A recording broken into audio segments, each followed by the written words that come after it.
దాని డబ్బులు వచ్చాక సైకిల్ కొంటానని ఎప్పుడు కొంటా? ఇప్పుడు డబ్బులు ఎక్కున్నాయిరా.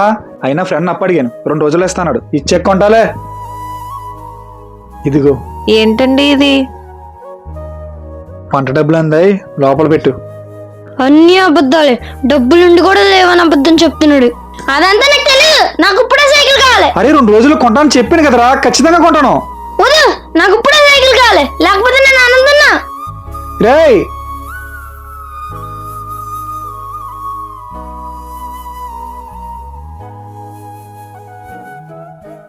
నిక్కీ, ఇదిగో నీ సైకిల్ తెచ్చాను చూడు. హై, కొత్త సైకిల్. థ్యాంక్స్ నాన్న. హై, దీనికి బాటిల్ కూడా ఇచ్చాడు. ఏరా ఇప్పుడు హ్యాపీయేనా? ఇప్పుడైనా భోంచేస్తావా? అలాగే నాన్న.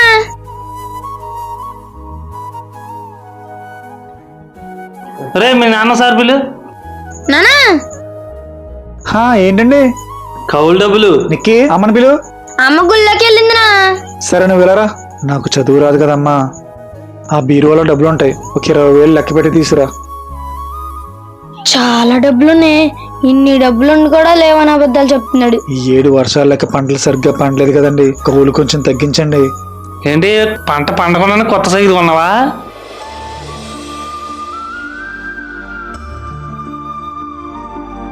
నానా ఏరా సరిగ్గా లెక్క పెట్టావా? కరెక్ట్ గానే లెక్క పెట్టాను నాన్న. ఇగోండి.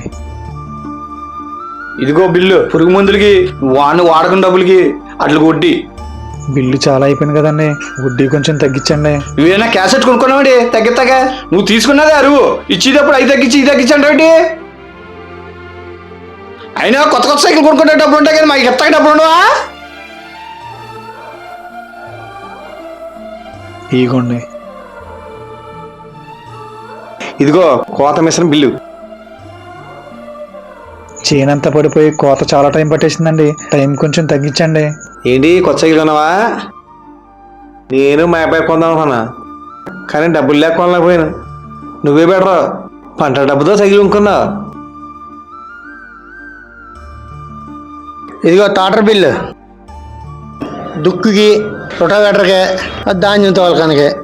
ఈ 7 ఖర్చులన్నీ ఎక్కువైపోయాయి, పంటలు కూడా సరిగ్గా పండలేదు. బిల్లు కొంచెం తగ్గించకూడదండి? మాకు డీజిల్ రేట్లు పెరిగినాయి, మేము అర్థం చెప్పుకోవాలి. డబ్బులన్నీ అయిపోయాయి. డబ్బులు మొత్తం అయిపోయినాయి నాన్న. ఈ 1000 రూపాయలు మాత్రమే ఉన్నాయి. ఉన్న డబ్బులన్నీ ఇవ్వాల్సిన వాళ్ళందరికీ సరిపెట్టేశాను. బయట అప్పు అడిగాను, మీకు 2 రోజుల్లో చూసి ఇచ్చేస్తానండి. మీ ఖర్చులు కదా డబ్బులు ఉంటాయి, మాకు ఇవ్వడానికి మాత్రం అప్పు చేసి ఇస్తావా? అయినా ఏదైనా కొనుక్కోవాలంటే మన దగ్గర డబ్బులు ఉంటేనే కొనుక్కోవాలి, ఎదటోడికి ఇవ్వాల్సిన డబ్బులతో కాదు. ఇంట్లో ఉన్న డబ్బులన్నీ మనయే అనుకున్నా, కానీ ఇంతమందికి ఇవ్వాలా? నువ్వేం చేస్తున్నావు తెలియదు. 2 రోజుల డబ్బులు నాకు కావాలి.